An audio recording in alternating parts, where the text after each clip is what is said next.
Hello friends, welcome to Get Flavours. ரொம்ப நாள் கழிச்சு உங்களை எல்லாம் இந்த வீடியோல மீட் பண்றதுல ரொம்ப ஹாப்பி.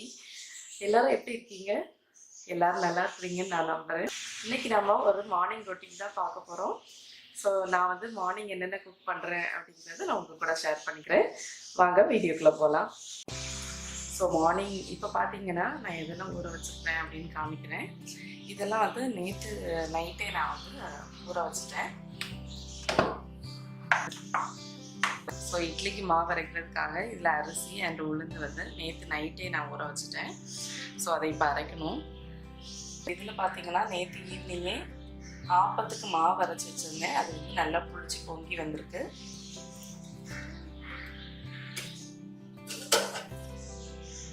ஸோ இதில் வந்து கொஞ்சம் வெள்ளை கொண்டக்கடலையை ஊற வச்சுருந்தேன், அது கிரேவி பண்ணுறதுக்காக. ஸோ அதுவும் நல்லா ஊறியிருக்கு. இவ்வளோதான் நேற்று நைட்டு நான் பண்ண ப்ரிப்ரேஷன்ஸ். இப்போ நம்ம மார்னிங் ரொட்டீன் ஆரம்பிக்கலாம். ஃபஸ்ட் நம்ம இட்லி தோசை மாவு அரைக்க போட்டுக்கலாம். ஃபஸ்ட்டு நான் வந்து உளுந்த நல்லா வாஷ் பண்ணி வச்சுருந்தேன், அதை ஆட் பண்ணிக்கிறேன்.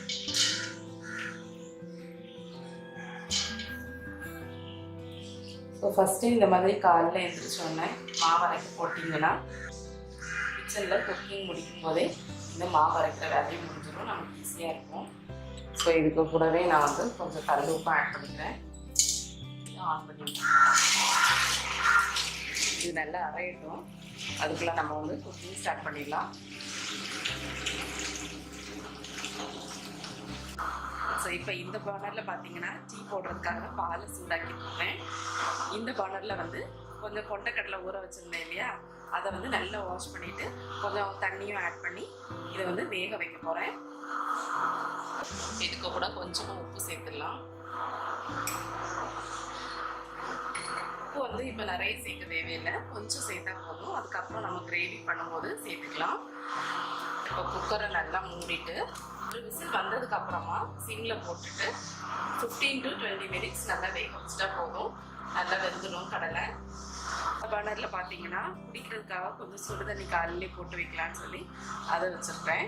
ஸோ அதுவும் நல்லா கொதிக்கட்டும். ஸோ இந்த சைட் பார்த்தீங்கன்னா டீ நல்லா கொதிச்சிருச்சு. வந்து ஆல்ரெடி சுகர் டீ தூள்லாம் ஆட் பண்ணிக்கிறேன். இப்போ இறக்கிடலாம். ஸோ அதுக்குள்ளே பார்த்தீங்கன்னா தண்ணி நல்லா கொதிச்சிருச்சு. ஸ்டவ் ஆஃப் பண்ணிடலாம்.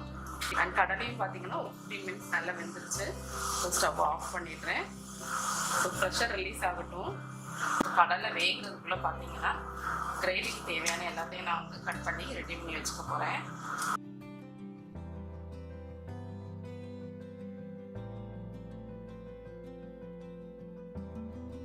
ஸோ இப்போ வெங்காயம் எல்லாத்தையும் நீளவாக்கில் கட் பண்ணியாச்சு. இது ஒரு பச்சை மிளகாவை இந்த மாதிரி நீளவாக்கில் கட் பண்ணி எடுத்து வச்சுருக்கேன். தக்காளியே பொடி பொடியாக கட் பண்ணிக்கலாம்.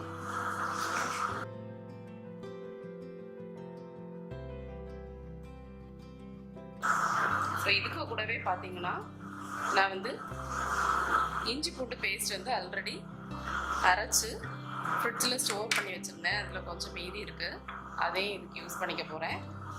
ஸோ இப்போ பார்த்தீங்கன்னா உளுந்து வந்து நல்லா சாஃப்டாக ஃப்ளஃபியாக நல்லா அரைஞ்சிருச்சு.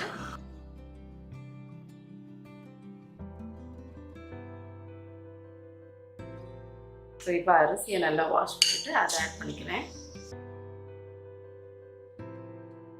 ஸோ அரிசி அரைகிறதுக்கு ரொம்ப நேரம் தேவைப்படாது, உடனே சட்டுன்னு அரைச்சி எடுத்துடலாம். சேர்த்துட்டு கிரைண்டர் ஆன் பண்ணி வச்சிடலாம்.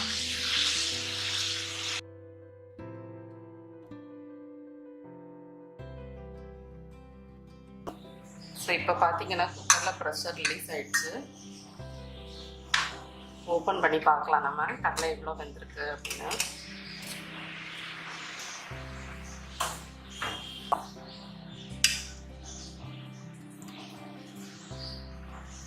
நல்லா சாஃப்டாக வந்துடுச்சு. இதுலேருந்து கொஞ்சம் கடலையை எடுத்து நம்ம மிக்ஸி ஜாரில் சேர்த்துடலாம்.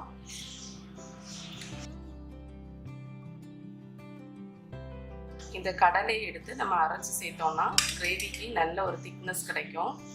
அதனால் இதுலேருந்து கொஞ்சம் கடலையை எடுத்து வச்சுருந்தேன். கூடவே இதில் உள்ள தண்ணியும் கொஞ்சம் சேர்த்துக்கிறேன். இது நல்லா ஆறுனதுக்கப்புறமா பேஸ்ட் மாதிரி அரைச்சி எடுத்துக்க போகிறேன். இப்போ நம்ம கொண்டக்கடலை கிரேவி பண்ண ஸ்டார்ட் பண்ணிடலாம். இப்போ கிரேவி பண்ணுறதுக்கு ஒரு பேனை நல்லா ஹீட் பண்ணிக்கிறேன். பேன் நல்லா ஹீட் ஆனதும் கொஞ்சம் தேங்காய் எண்ணெய் ஆட் பண்ணிக்கிறேன். எண்ணெய் நல்லா சூடானதும் அதில் கொஞ்சமாக கடுகு அப்புறம் கொஞ்சமாக ஜீரகம் ஆட் பண்ணிக்கிறேன். கடுகு நல்லா பொரிஞ்சதும் நம்ம கட் பண்ணி வச்சுருந்த வெங்காயம் பச்சை மிளகாய் ஆட் பண்ணிடலாம்.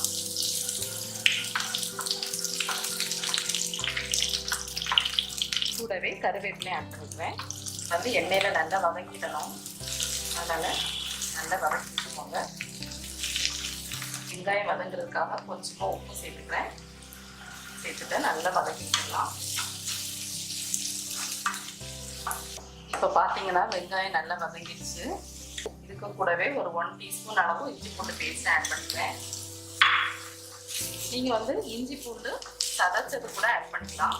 வந்து ஆல்ரெடி இஞ்சி பூண்டு பேஸ்ட் வந்து ரெடி பண்ணி வச்சுருக்கிறதுனால அதை ஆட் பண்ணிக்கிறேன்.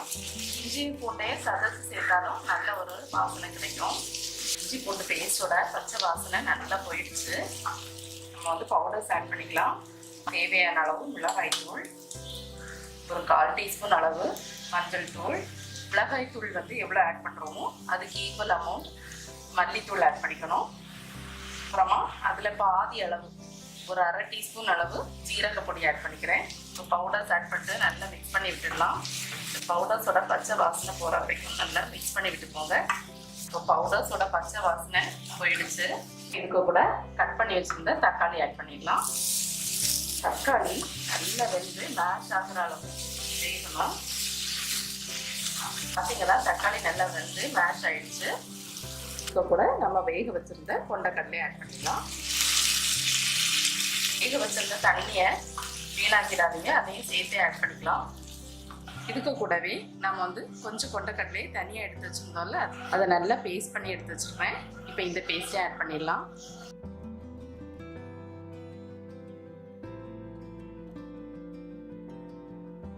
பேஸ்ட் சேர்த்துட்டு நல்லா மிக்ஸ் பண்ணி விட்டுடலாம். இது வந்து நம்மளோட கிரேவிக்கு நல்ல ஒரு திக்னஸ் கொடுக்கும். இது கூடவே தேவையான அளவு தண்ணியை சேர்த்துக்கோங்க. நல்லா மிக்ஸ் பண்ணி விட்டுட்டு கூட தேவையான அளவு உப்பு ஆட் பண்ணிக்கிறேன். இப்போ நம்மளோட கிரேவி நல்லா கொதிச்சிருச்சு. இதுக்கு கூட ஒரு 1/2 டீஸ்பூன் அளவு கரம் மசாலா ஆட் பண்ணிக்கோங்க. ஸோ அது திக்காகிறதுக்குள்ள நம்ம வந்து ஆப்ப மாவை கரைச்சி ரெடி பண்ணிடலாம். இப்போ இதுக்கு கூட தேவையான அளவு உப்பு ஆட் பண்ணிக்கலாம். ஆட் பண்ணிட்டு நல்லா கலக்கி விட்டுடலாம். இப்போ நம்மளோட ஆப்ப பேட்டர் ரெடியாக இருக்குது. நீ சுட்டு எடுத்துட வேண்டியதான்.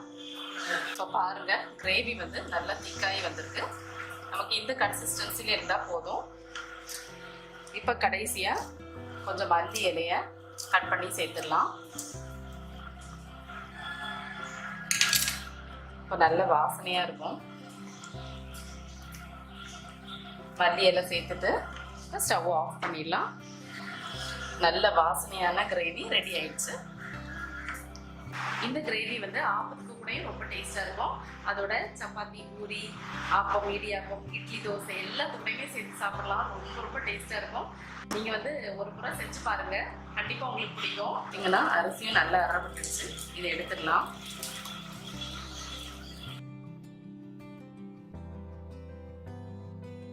ஸோ இப்போ பார்த்தீங்கன்னா அரிசி மாவையும் உளுந்து மாவையும் நல்லா ஒன்றா மிக்ஸ் பண்ணி இட்லி மாவு பதத்துக்கு மிக்ஸ் பண்ணி எடுத்து வச்சுருக்கேன். இதை அப்படியே க்ளோஸ் பண்ணி நல்லா புளிக்க வச்சிடலாம். ஸோ நம்மளோட இட்லி மாவு ரெடி. ஸோ அடுத்து வந்து ஆப்பம் சுடுறதுக்காக ஆப்ப சட்டியை சூடு பண்ணிட்டு இருக்கிறேன். இப்போ நம்மளோட ஆப்ப சட்டியும் நல்லா சூடாயிடுச்சு. ஆப்பம் ஊற்ற ஆரம்பிச்சிடலாம்.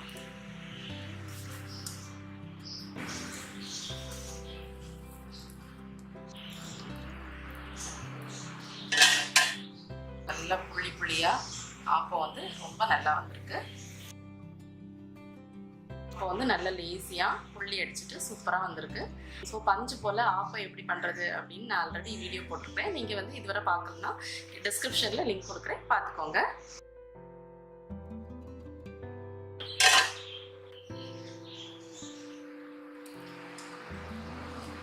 ஸோ ஃப்ரெண்ட்ஸ், இதுதான் என்னோட மார்னிங் பிரேக்ஃபாஸ்ட். கண்டிப்பாக இந்த கடலைக்கறியும் ஆப்பமும் உங்களுக்கும் பிடிச்சிருக்கும். நாங்கள் வந்து பிரேக்ஃபாஸ்ட் சாப்பிட்டோம். அண்ட் குழந்தைங்க பார்த்தீங்கன்னா ரொம்ப லேட்டாக தான் எழுந்திரிச்சாங்க. ஸோ பிரேக்ஃபாஸ்ட் சாப்பிட்டாங்க. இப்போ வந்து ஐஸ்கிரீம் கேட்டிருக்காங்க. ஸோ ஐஸ்கிரீம் நான் வந்து அவங்களுக்கு கொடுக்க போகிறேன்.